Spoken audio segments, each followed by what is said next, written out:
Hi, I'm Arliss. They said my daughter was the dumb kid of the divorce. At the science fair, my sister's family laughed, right to her face. They never saw the nights she spent in our garage, turning scrap metal into solar rigs. Never guessed what that small card in her pocket meant. But one man did. He walked in, spoke her name, and their laughter died. Have you ever raised a child the world wrote off, only to watch her rewrite the rules? Before we dive in, what time are you listening and where from? Drop a comment. I read everyone. The gym at Mountain Ridge Middle smelled like floor wax and half-priced nachos. I tightened my grip on the cardboard trifold while Callie walked a half-step ahead of me, ponytail swinging like she owned the place. Around us, families unloaded glossy poster boards, battery packs, even ring lights clipped to tables. A dad in a blazer called out, "Team Neural Net, 10 minutes to showtime." His kids wore matching t-shirts. I glanced down at Callie's sweatshirt, one sleeve mended with yellow thread, and hoped the patch looked intentional. We found her assigned table, back row, right beside the girls' locker room door, and set the project down. Callie's experiment was simple: recycled soil sensors, a row of seedlings in repurposed yogurt cups, and data charts colored by hand. No LEDs, no rotating gears, just proof that neglected soil could breathe again if someone bothered to listen to it. Across the aisle, my sister Margot's daughter Harper flicked on a rainbow of lights around her display titled Neural Nets in Elementary Math.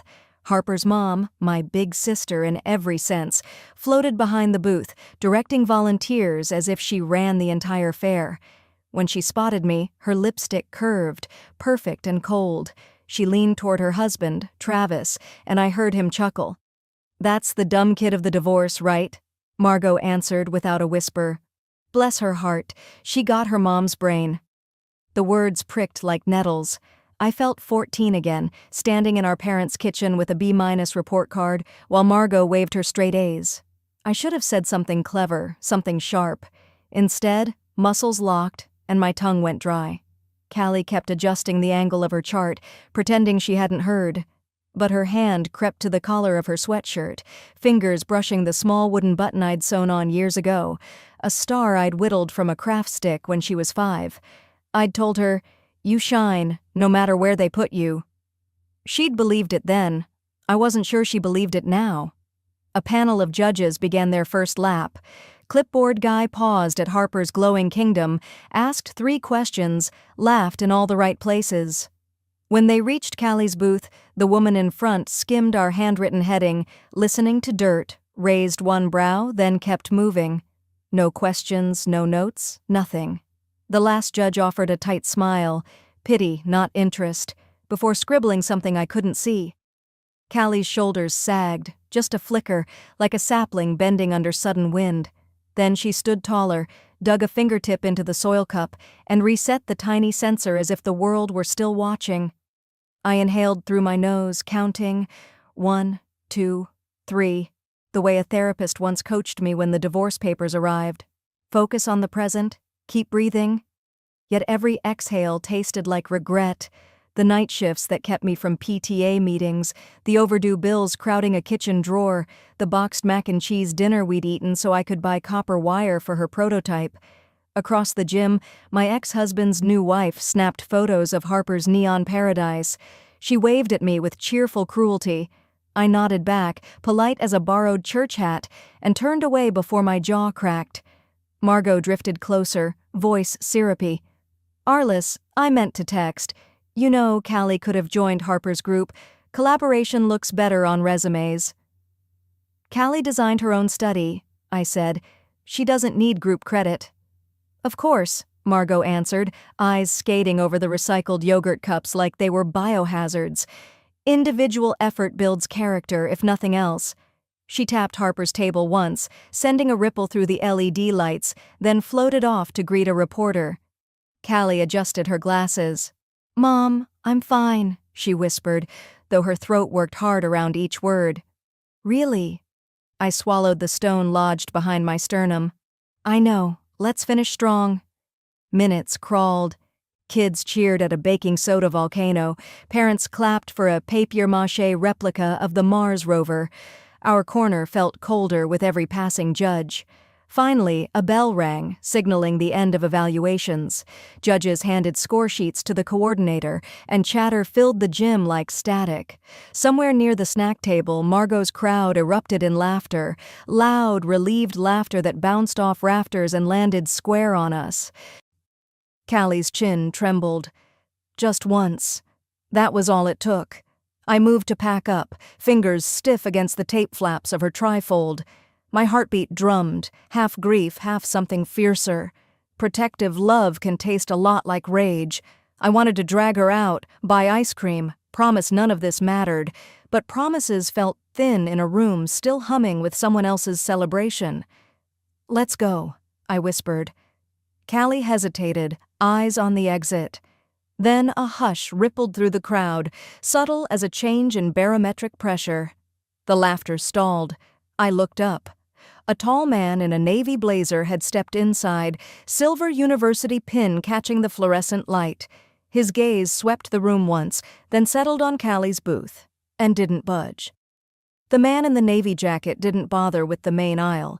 He strode between tables as if the scuffed floor were a private runway. His leather satchel brushed glitter volcanoes and cardboard planets, but he never lost focus. Callie felt him first. Her shoulders squared, chin lifting like a sunflower toward a sudden beam of light.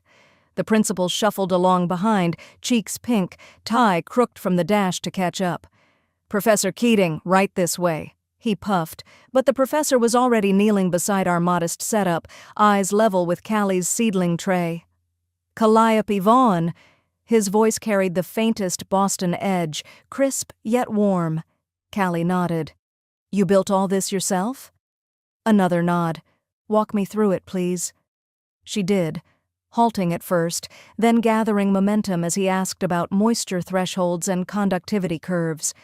She showed him the handwritten graph where the cheap pencil kept smudging, and he smiled like smudges were badges of honor. Around us, chatter fell under an invisible dome. I could feel Margot's gaze drilling into my back. The laughter from her circle had thinned to wary silence. Elliot R. Keating. The name flashed through years of memory like a bookmark I'd forgotten. Skinny kid in a worn hoodie, devouring books at the community center where I volunteered. Back then, nobody expected him to finish high school, let alone anything more. I had stayed late 3 nights a week, helping him decode college essays, memorizing vocabulary taped to battered lockers. He'd left town with a scholarship and a promise to write. Now here he was, unmistakably grown, carrying the weight of his own achievements as lightly as that satchel.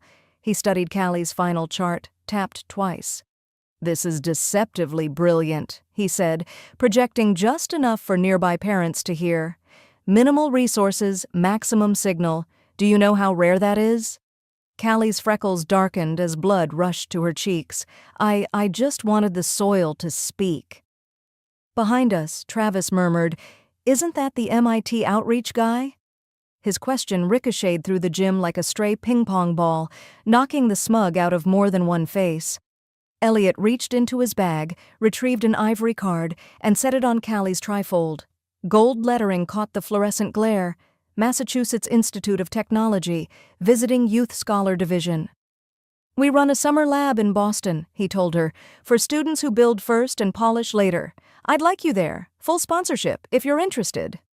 Callie's fingers hovered over the card, hesitant to smudge something so pristine. Across the aisle, Harper's LED display flickered, a jealous tremor. Margot's mouth formed a polite circle, the kind she used when a caterer spilled sauce on her silk blouse, faux concern masking fury. I swallowed hard, memories of overnights grading Elliot's essays crashing into the present. Back then, I'd almost quit. Budget cuts, endless double shifts, but he'd shown up every evening with dog-eared pages, hungry to learn. What if I'd walked away? The thought made my knees weaken. The principal cleared his throat, attempting to reclaim control. "Professor, we appreciate your time, but the awards—" "With respect, Principal," Elliot replied without turning. "Recognition can wait. Discovery can't." He extended his hand to Callie. "Deal?" She accepted. Her fingers trembled, but her eyes shone steadier than any LED. In that instant, the wooden star at her collar seemed to glow, though I knew it was just bad lighting and good timing. Whispers surged like storm water. One parent hissed, "They're handing scholarships to garage projects now?" Another answered, "Looks like purity of idea counts." I almost laughed at the irony. Purity, in a place that worshipped polished facades. Elliot finally rose, meeting my gaze. His grin widened. "Ms. Vaughn, didn't think I'd ever repay those late nights." "You just did," I managed, voice tight. He squeezed my arm, then moved on, leaving the card and a hush in his wake. Callie's hands wrapped around the small rectangle as if it were fragile glass. Across the room, Margot adjusted her blazer, composure cracking at the edges. I wanted to scoop Callie up, celebrate, maybe cry. But instincts yelled not yet. The same floor that had swallowed her earlier was still beneath our feet, and jealous eyes don't close easily. The MC tapped the mic, announcing results would be posted in 10 minutes. Noise restarted, but it sounded different, like a radio tuned to a kinder frequency. Callie exhaled. "Mom, did that actually happen?" "It happened." My voice wobbled, settling into steadiness. "And you earned every second." I tried to anchor the moment, but joy kept slipping under waves of disbelief. Then I saw Margot heading our way, steps measured, smile stretched too wide, like plastic warmed under a heat lamp. We'd barely gathered our breath when Margot materialized at my elbow, perfume first, smile second. She glided right up to Professor Keating, arms open as if cameras were rolling. "Elliot!" she trilled, pronouncing every vowel like it cost extra. "I had no idea you still did community outreach. How wonderful." She drew him into a brief hug, pressing the fabric of her blazer against his untouched one. He returned the embrace politely, though his brow creased as he released her. His eyes flicked to me in silent inquiry. I gave the smallest shake of my head. "Don't ask. Just note the performance." Margot pivoted to Callie, gaze sweeping over the soil cups and handwritten charts. "Sweetheart, this table looks cozy." She tapped one yogurt container with a manicured nail. "Rustic is trending, you know." Callie managed a stiff, "Thank you." Her fingers hid the MIT card behind her display, as if guarding a candle from wind. Margot's laugh rang out, bright on the surface, hollow beneath. "Callie's smart, sure, but kids of divorce work twice as hard to prove themselves." She said it loudly enough for the nearest parents to hear. Elliot's genial smile flattened. I felt my coat seem dig into my palm where I'd clenched it. Undeterred, my sister kept the show running. "We joked earlier," she announced to no one in particular, "that if Callie bombed today, we'd blame the divorce genes." She turned the joke into a stage wink. "Families tease, builds resilience." Callie's shoulders curved inward. The wooden star at her collar looked suddenly small. My jaw tightened until my molars protested. A few parents pretended to study their children's projects, ears angled toward the spectacle. Travis leaned against Harper's glowing booth, lips curled in laid-back amusement. His wink told the onlookers it was all in good fun, just harmless family banter. The air grew thin, the way it does before a thunderclap. I kept my voice level. "Callie's ideas stand on their own," I said. "She doesn't perform for applause." Margot blinked, one slow blink that always preceded a sharper blade. Before she could unsheath it, Elliot stepped forward. "Callie, our mobile lab is parked outside," he said, tone gentle but firm. "We've got new sensing prototypes. Would you like a quick tour?" Callie's eyes widened. She looked to me for permission. I rested a hand on her shoulder. "Go." She nodded. We started toward the side doors, but Margot called after us, bright as a bell. "Don't fill her head with too much, Elliot. Remember, she's not from your side of the family." I stopped, turned slowly. "Neither were you," I said, soft enough that only she could hear. Her painted smile wavered for half a heartbeat. Callie and Elliot continued ahead, chatting about capacitive sensors as though none of this mattered. Watching them, I felt a surge of gratitude and anger braided together. Gratitude for the rescue, anger that a rescue was needed at all. Behind me, chairs scraped. Parents resumed polite chatter, but their eyes kept sliding toward Margot, taking note. The picture she curated, poised matriarch, now had a crack down the middle. She recovered fast, spinning toward Travis. "They'll tire of this soon," she said, voice pitched low. "Boston Labs chew kids up. She'll be back here by fall, embarrassed." Travis shrugged, straightening his tie. Then he stepped close enough that I could smell his aftershave and hear the whisper meant only for me. "You can dress her up in MIT letters," he murmured. "But at the end of the day, Arliss, dirt sticks. And so does that last name you saddled her with." My stomach lurched as if the gym floor had tilted, seedlings and LED banners sliding toward some unseen edge. "Let's not pretend this place is for people like her," Travis muttered, voice low and smug near my ear. "MIT card or not, she'll always be from your side, the dropout divorcee branch." He didn't even look at me after, just turned, like what he'd said was as casual as commenting on the weather. I didn't move. For a breath or two, I couldn't, because that one sentence didn't just hit a nerve, it hit every unspoken wound stitched across my memory, that soft, smiling cruelty, the way they dressed up shame in silk and passed it around like fine wine. But I'd heard worse. I'd lived through worse. My hand stayed steady at my side. I turned to him, keeping my voice calm. "You'd be amazed," I said quietly, "how many revolutions started from the wrong side of the tracks." That made him pause, just for a second. His smirk twitched, then disappeared entirely. From behind us, I heard Callie's voice, light, bright. She was coming back, her cheeks flushed, eyes lit up like a lantern. Elliot walked beside her, holding a folded schematic in his hand. She clutched a brochure tight to her chest. "She asked really good questions," he said, almost surprised. "About circuit stabilization. I haven't seen a high schooler think that way in years." Callie looked at me, and her smile was real.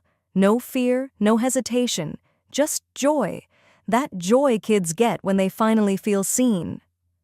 I nodded back at her, just a little. That was enough. Next to me, Margot's mouth curved into something that looked like a smile, but I knew it wasn't one. Her lips were too tight, her eyes were scanning Elliot, calculating. And Travis? He said nothing. But his jaw was tight, and his shoulders had stiffened like he'd swallowed something bitter.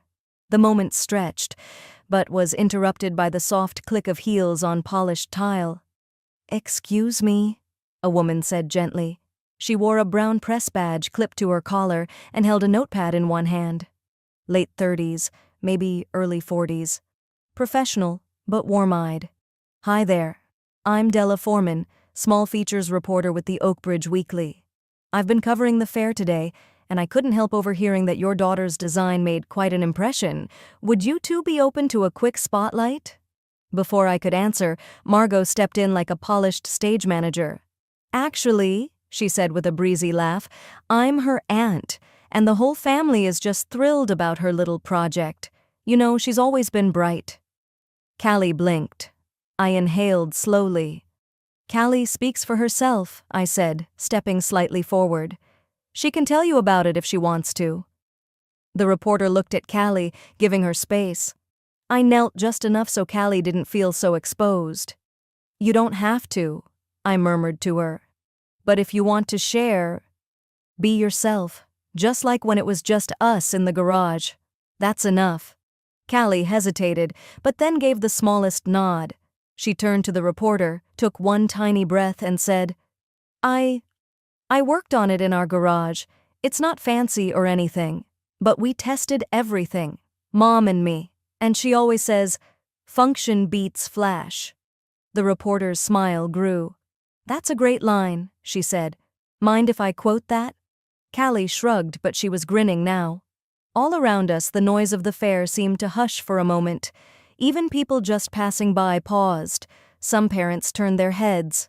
The camera guy tilted the lens down slightly, then nodded at Callie with a small thumbs up. Elliot crossed his arms, visibly impressed. "You've got an engineer's heart," he said. "And Margot?" That tight smile was gone. Her lips were parted slightly like she was still searching for a line, any line, to reclaim center stage. But there was none. For the first time, she wasn't the center of anything. The interview wrapped quickly. Della handed me a card, then patted Callie on the shoulder and moved on. Callie turned to me, eyes glowing. "Did I do okay?" "You did more than okay," I said, brushing a curl from her forehead. "You stood up." She beamed. And then, of course, it couldn't just end there. Travis brushed past me, slow and deliberate.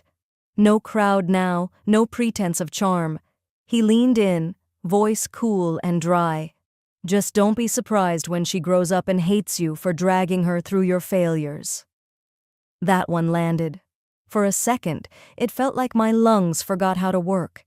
He didn't stay to watch the impact, just kept walking. I stood there frozen.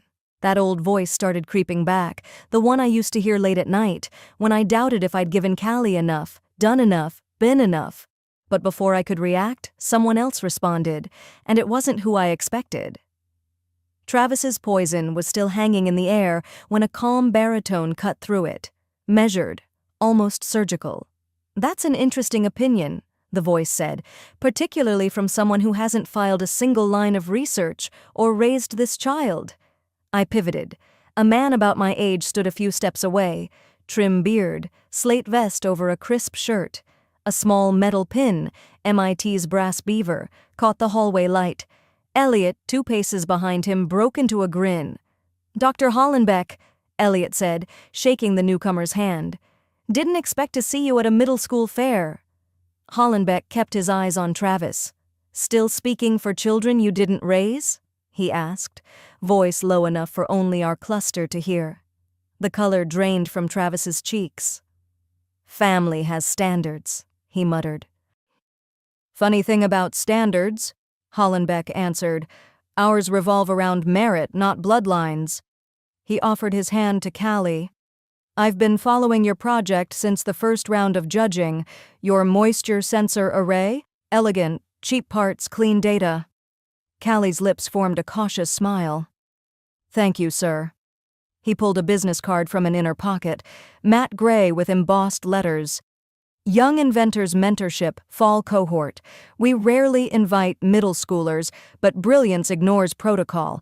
I'll sponsor your application." Callie held the card like a fragile bird. My heart thudded once, hard. Across the hallway, several parents fell quiet. One whispered, "Did he say sponsorship?" Margot cleared her throat, the practiced hostess returning. "Of course, we always knew Callie had potential. She spends summers with Harper, tinkering." "Actually," I interrupted, "she spends summers rebuilding discarded radios in our garage." I met Margot's eyes. Seems the dumb kid of the divorce did something right after all. Margot's lashes fluttered. Travis looked away, jaw grinding. A rumble of conversation rolled down the corridor, half curiosity, half discomfort. Della, the reporter from earlier, reappeared, camera now slung forward. "Dr. Hollenbeck, may I grab a quote?" she asked. "Community loves hero stories." He inclined his head. "Happy to, but Callie's the hero here." Flashbulb pop. A second parent snapped a phone picture. I heard the shudder and felt the tectonic plates under our family shift. Just a few inches, but permanently. A memory surged. Me, 26, baby on one hip, signed divorce decree on the other, college transcripts still in an envelope I never mailed. That afternoon, Margot had whispered to our mother, "If Arliss had half a brain, she'd marry well instead of trying to build things." I'd pretended not to hear, but some words tattoo themselves under the skin. Now, under fluorescent hallway lights, the tattoo began fading. Hollenbeck finished with the reporter, then faced Callie again. "Keep questioning everything," he told her. "That curiosity, that's the currency that matters." He nodded to me. "You gave her that." Callie slipped the mentorship card into her pocket, then surprised everyone by turning to Travis. No anger, no theatrics, just steady gaze. "You shouldn't talk about people like that," she said. "You don't even know me." Travis opened his mouth, but nothing emerged. He looked smaller than I'd ever seen him, shoulders rounded, confidence leaking away. Margot forced a brittle laugh. Kids and their big feelings, right? No one laughed with her. Silence spread, fragile but loud. Hollenbeck and Elliot moved on, the reporter following. Parents drifted, whispering. Callie slipped her hand into mine. For the first time all afternoon, I felt our footing solid beneath us. Travis stepped past, eyes averted, and tossed one last barb over his shoulder. Don't be shocked when she grows up and blames you for dragging her through your failures. I inhaled, ready to respond, but a different voice answered first, firm and unexpected. And then what? I turned, already expecting more backhanded praise or some sugar-coated spin. But Margot's voice came steady, cold. This changes nothing. She stood by the rear bumper of my car, arms folded, lips pressed so tight they were nearly colorless. The late afternoon sun hit her hair just enough to make her look like she belonged on a magazine cover again. Always polished, always composed, and always cruel in the most civilized way. I leaned my back against the passenger door and folded my arms too. You sure about that? Margot gave a clipped laugh. You really think a card from some guy in a vest is going to undo 30 years of choices? She shifted her weight. Just because one man handed your kid a card doesn't erase history. I didn't answer right away. Behind me, through the cracked window, I could hear Callie humming softly as she traced the outline of the MIT logo on the card with her finger. Margot stepped closer. Her heels clicked softly on the pavement. I was the one who told Mom to invite you after the divorce.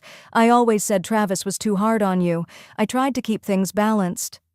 It was so smoothly delivered, so perfectly timed, I almost wanted to believe her.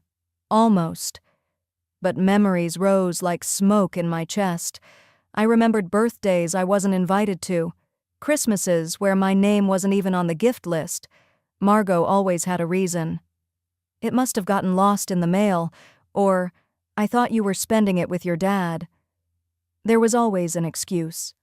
Always a smile. I didn't move. You were cruel, I said quietly. You knew how they treated me. You helped them do it. Margot blinked. That's not fair. No, I said. It's accurate. She rolled her eyes, the corners of her mouth tightening again. Look, don't let this get to your head. You think one moment like this makes you better than the rest of us? She motioned toward the building behind us. You're still divorced, still scraping by, still living on your little paycheck and your self-righteous pride. That last part hit different than she expected, because it wasn't anger that stirred in me. It was clarity. I stepped toward her, closing the space between us, but my voice stayed level. And you're still terrified of being exposed, still clinging to the idea that if you control the narrative, no one will see the truth. She flinched, just slightly. I went on, calm and measured. We're not the same, Margot. I never had to step on someone else to feel taller. I never needed to erase people from my life just to feel like I mattered more. A soft knock on the window made me turn. Callie leaned forward in her seat, her face half-shadowed in the fading light. Mom, she called through the glass. Are we still going to Grandma's this weekend? My chest tightened. For a moment I hesitated. Old habits die hard. But I reached for the door handle, opened it, and crouched beside her. No, honey, I said gently, tucking a loose curl behind her ear. Not anymore. Callie didn't ask why. She just nodded once and looked back down at the card in her hand. As I stood again, I felt Margot watching us, her mouth slightly open like she might still try to explain herself. She didn't. She just turned away and started walking toward her car. But as I watched her leave, something shifted inside me. It wasn't triumph. Not exactly. And it wasn't anger either. I didn't want revenge. I didn't want her to hurt the way she had hurt me. What I felt was release. Like a tight, invisible rope I hadn't even realized was wrapped around my chest had just gone slack. I exhaled for the first time in years. I leaned against the car and let the quiet settle over me. The wind carried a few high-pitched giggles from the other side of the building. Probably kids still lingering from the science fair, the kind Callie might actually get to mentor one day. My mind drifted, uninvited, to a moment I'd buried deep. I was 16. Margot had just gotten her acceptance letter to Brown. My mom had printed a photo of her holding the envelope, framed it. I asked if I could get a copy of the family vacation album that summer. When I finally saw it weeks later, every photo I was in had been cropped. There was one, just one, where my elbow was still visible in the corner. And no, my name wasn't tagged. I wasn't even listed. That's when I learned how to disappear politely and how to survive quietly. Now, watching Margot get into her Lexus and drive away without so much as a glance back, I realized something else. I didn't need her apology. I didn't need her recognition. What Callie got today wasn't just an invitation, it was proof that everything I fought to preserve in silence had actually meant something. My phone buzzed in my purse, a message from my landlord reminding me about the lease renewal. I'd get to it, but not now. I didn't start the car right away. Instead, I turned the engine off, sat there for a long moment, and let the sun dip just a little lower behind the treetops. Then, with a sudden decision, I buckled Callie in properly, locked the doors, and eased us out of the parking lot. I didn't drive home right away. Instead, I parked in front of a building I hadn't visited in years. I didn't drive home right away. Instead, I parked in front of a building I hadn't stepped into since the year Callie was born. It looked smaller than I remembered, like time had pressed it down, not in decay, but in quiet dignity. The county courthouse. The bricks still the same soft gray, the entrance flanked by those two stubborn oak trees that somehow survived every storm. I sat in the car for a moment, listening to the tick of the engine cooling, my eyes landing on the envelope resting in the passenger seat. Inside was everything. Not revenge, not bitterness, just evidence, truth, and a decision I had put off for too long. The morning air nipped at my face as I stepped out. I zipped my jacket all the way up, pressing my fingers into the pockets where Callie's MIT card still sat, like a little lighthouse I carried with me. I adjusted the strap of my purse, the sealed envelope tucked safely inside, and walked toward the glass doors. Security was quiet. A kind-faced officer waved me through after a routine check. No drama, no delay, just a nod. I signed in at the reception desk, giving my name clearly, watching the clerk scan a list and gesture politely. The building hummed with the low murmur of legal wheels turning. Nothing flashy, nothing urgent, just a place where things were recorded, processed, sealed into permanence. I hadn't felt this grounded in a long time. I took a seat in the waiting area, back straight, legs crossed, hands folded in my lap. There was no need to fidget, no urge to run. I wasn't here to make a scene or demand anything. I was here for peace, to protect that little lighthouse in my pocket, and myself, from further weathering. A woman from the legal aid office approached. Mid-40s, modest suit, gentle smile. Her name tag read, Erica. She sat beside me with a soft sigh, the kind people make when they're used to carrying others' burdens. "You're Ms. Monroe?" she asked. "Yes," I nodded. "Arliss." We moved to a small consultation room. I handed her the envelope, heart thudding a little faster as she pulled out each item with gloved precision. Printed emails, dated voicemails, a few screenshots of old texts. Most came from Margot and Travis. A decade of little jabs, digs, the kind that were just subtle enough to be dismissed, just sharp enough to leave a mark.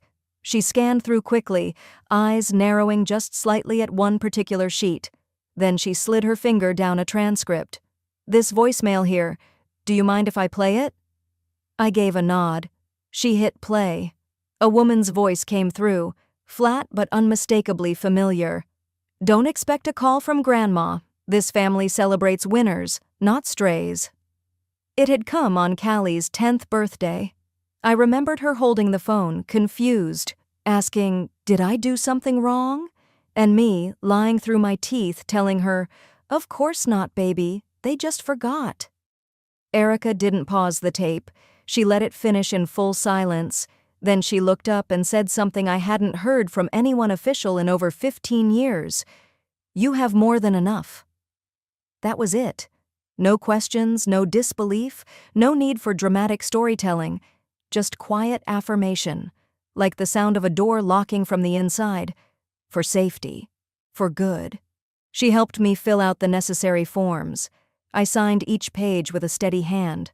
I watched as the clerk stamped the top right corner. The sound was small, but it echoed. Done. The restraining order wasn't about fear. I wasn't afraid of Margot or Travis. I was done explaining myself to people who refused to listen. I wasn't asking them to change anymore. I was removing their access. They wouldn't expect it. Not from me. I was the quiet one. The girl who married too young, divorced too soon. The woman raising a daughter they claimed would never make it. Filing a legal boundary wasn't something they could brush off like an awkward family dinner. It would come in the mail. Certified. Undeniable. As I walked back out into the parking lot, the cold had sharpened, the kind of chill that cleared your head instead of clouding it. I pulled my phone from my coat and dialed a familiar number. "Russell," I said when he picked up. "Hi, it's Arliss.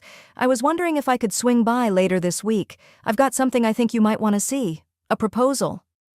Russell had been my landlord for the last 6 years, but before that he ran a fabrication company. I'd done side work for him a long time ago, CAD designs, layout mock-ups, nothing big, just enough to keep my skills from rusting. Lately, though, I'd been sketching more, thinking bigger. He paused. "Proposal, huh?" "You'll see," I said with a small smile. "I think it could help both of us." That night, as Callie and I settled in for dinner, she pulled out a worn spiral notebook. "Can I show you something?" I nodded. She opened it near the back, where the pages had curled slightly. It was a rough drawing, but detailed, lines measured, angles precise. It showed a series of recycled shipping containers arranged into a compact solar-powered lab. "For schools," she explained softly, "out in places like where Aunt Liv teaches, where they don't have real labs. I want to build something real, not just for college, for now." I touched the edge of the page, stunned not by the design, but by how deeply she was already thinking ahead. Quietly, determinedly. I exhaled. Something had shifted. Not in them. In me. For years I tried to earn a seat at their table, tried to be palatable, agreeable. I twisted myself into their narrative just to be tolerated. But this wasn't about tolerance. This was about legacy. The one Callie and I were writing on our own paper. No drama, no applause. Just truth, filed and signed. As I tucked her notebook away for the night, I felt something ease inside me. A rope snapped loose, one I hadn't realized was still tied to their version of me, the version that begged, proved, apologized. I didn't owe them anything anymore. The documents had been filed, but I still had one stop left before the news reached them. The next morning, sunlight climbed the Blue Ridge ridges and slid across downtown Asheville. I parked in front of Nouvelle Nest, the design boutique where, 5 years ago, Margot had leafed through my portfolio like it was a thrift store flyer. Back then, the manager, Grant, had laughed along, polite yet dismissive. Today I walked in carrying a slim black binder and the quiet confidence of stamped court papers. Hardwood floors creaked under my boots. Chalkboard quotes, "Live simply, design boldly," still decorated the brick walls. Jazz murmured from hidden speakers. Grant looked up from the counter, eyebrows lifting in recognition. "Arliss Monroe," he said, smoothing his vest. "Been a while." "It has." I offered a handshake. "You mentioned last year you wanted eco-conscious builds. I think I have something worth your time." Curiosity overrode his skepticism. "Let's see it." I opened the binder on a marble display table. Callie's hand-drawn blueprint lay on top, 6 recycled shipping containers arranged in a honeycomb, rooftop solar panels tilted to optimum angle, rain catch barrels feeding a hydroponic strip along the south wall. "We call it the Brightbox Lab," I said, "modular science classrooms that can roll into rural districts for a fraction of brick-and-mortar cost." My daughter sketched the core. I refined the structural load and power grid. Grant traced a finger along the penciled gutters. And construction? I've priced local fabricators. Container shells run $3,000 each, retrofits another $7. Sponsorship plaques on the panels cover half. District grants cover the rest. He whistled under his breath. Marketable. And needed. He looked up. Who drafted the original frame? A girl they called dumb at a science fair, I answered, smiling without bitterness. Grant's posture changed, the subtle shift people make when they realize they've underestimated the room. He opened a calendar app. Can you pitch this Friday to our investor circle? Before I could respond, his phone rang. Excusing himself, he stepped into the office. My own cell buzzed. A text from Erica, my legal aid contact. Notice served. Restraining order active as of 8:14 a.m. You're protected. I exhaled. Somewhere across town, Margot was opening an envelope she never saw coming. I pictured her at the breakfast bar, mug paused midway, Travis blurting a curse that cracked the calm. Yet in my imagined scene, she didn't shout. She simply stared, understanding that the story had been edited without her permission. The phone rang again, this time Callie, calling from school lunch. Mom, someone from MIT emailed. They want me to share the sensor project at their fall tech fair in Boston. They said Dr. Hollenbeck recommended me. My knees softened. I steadied myself against a display shelf. We'll pack a coat, I managed, voice steady. A laugh bubbled through the receiver, pure, bright. Love you, Mom. Click. Grant returned, excitement replacing his earlier reserve. Friday at 10, he said, tapping the calendar. Bring cost breakdowns and a brief slide deck. Investors will eat this up. I agreed, collected the binder, and thanked him. As I reached the door, a theft alarm somewhere 2 blocks away wailed, then fell silent, like a metaphor punctuating the morning. I paused on the sidewalk, binder tucked under my arm, cold mountain air brushing my cheeks. A delivery driver hustled past, mumbling about parking tickets. A busker tuned a banjo near the corner cafe. Ordinary life, yet everything felt newly possible. Years ago, I'd stood inside these same glass panes clutching sketches, stomach tight with shame as Margot's words echoed, "Stick to story time, Arliss. Design is for people who finish things."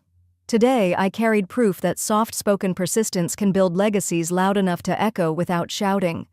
I closed the boutique door behind me. The bell chimed once, clear and bright. Turning toward the street, I nearly collided with a tall figure in a worn leather jacket. Gray threaded his beard now, but his eyes were exactly as I remembered.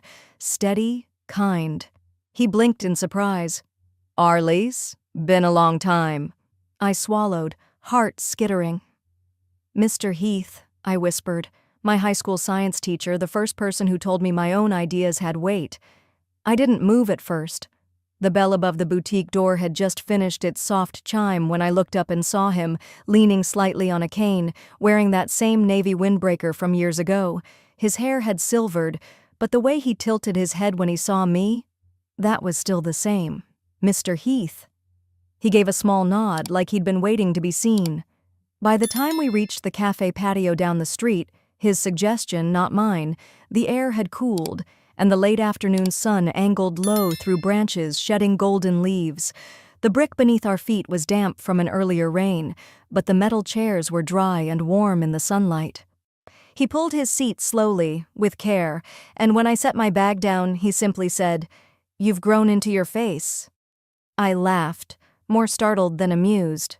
What does that mean? It means, he smiled gently, you used to carry your worth like a secret. Now it's right there, in your posture, your voice. We ordered coffee, black for him, latte for me, and sat watching kids from the nearby school racing toward the parking lot, slapping high fives and calling to parents from the curb. A memory flickered in me. How many times I'd stood alone after class, arms full of notebooks, watching everyone else ride off like they belonged. I saw Callie's name, he said suddenly, in the district's alumni bulletin, MIT? I nodded, my hands wrapped around the warm ceramic cup. Early admission, fall tech fair presentation. She's been designing things since she could hold a pencil. He leaned forward. They used to mock her. Same way they mocked you. Said she was just a kid with big eyes and no grit. She's got more grit than I ever had, I murmured. But you knew, didn't you? Mr. Heath blinked at me, and in that blink was 20 years of quiet witnessing. That day, senior year, I continued, when my parents told you I wasn't going to apply for college, said I wasn't cut out for it, you slipped me that scholarship form anyway, slid it under my notebook like it was nothing. His hand trembled slightly as he lifted the cup to his lips. I remember. You didn't say anything. No? But I filled it out. He looked at me with eyes that had probably watched hundreds of students come and go, but at that moment, I felt like I was the only one who ever stayed. And now, he said softly, you're the one seeing. You made space for her, when no one made space for you. I reached into my coat pocket and pulled out my phone.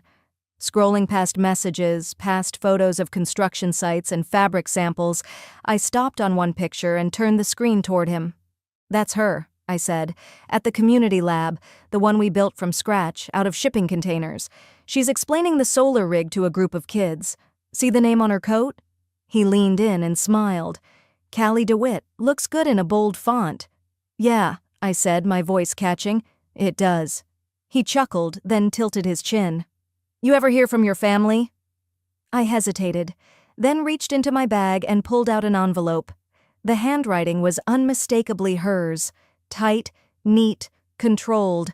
I'd found it in the mailbox the morning before. I unfolded the note and read it aloud. I was wrong. About you. About her. I don't expect forgiveness, but I hope she changes the world. Mom. I set the paper on the table between us. Neither of us reached for it. I'm not replying, I said. You don't have to, he replied. Not everything needs to be reopened. We sat a while longer, the sound of jazz drifting from the cafe speakers behind us. As the sun dipped lower, I stood. She's almost done packing. Train leaves tomorrow. She's ready. I smiled. So am I. Later that evening, I walked back through our front door to find her crouched by her suitcase, folding her favorite hoodie on top. Her room smelled like vanilla lotion and highlighter ink. She glanced up and held something out. It was the old MIT card, the one from that fair where she'd been dismissed, laughed at, dismissed again. She held it delicately between two fingers, like it was glass. I'm not taking it because I need it, she said. I'm taking it because it reminds me who I am. The next morning, I stood with her on the platform. The train screeched in, loud and metallic. She hugged me hard, longer than usual. As the doors closed behind her, I whispered, just loud enough that I hoped she'd hear me through the glass. They called you the dumb kid of the divorce, but they were wrong. You're the blueprint. When I got back home, I took my sketchbook from the shelf above the old workbench. Flipping through pages of worn pencil lines, I paused on the original drawing, the very first idea I'd had for the mobile lab, and right there, taped beside it, was her card. Not tucked, not hidden, taped, flat and clear, not for proof, but as a compass, a reminder of how far we've come, together. Have you ever been the one they forgot? Only to raise someone unforgettable? Tell me in the comments. I read every one.